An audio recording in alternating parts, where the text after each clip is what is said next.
రాజ్యాంగం.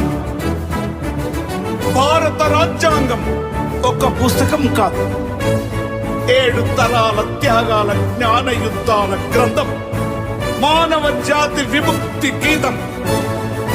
భారత మాత రాజ్యాంగం అభాగ్యుల ఆయుధం, 7 తరాల త్యాగం, జ్ఞాన యుద్ధముల గ్రంథం, శాస్త్రం వేదం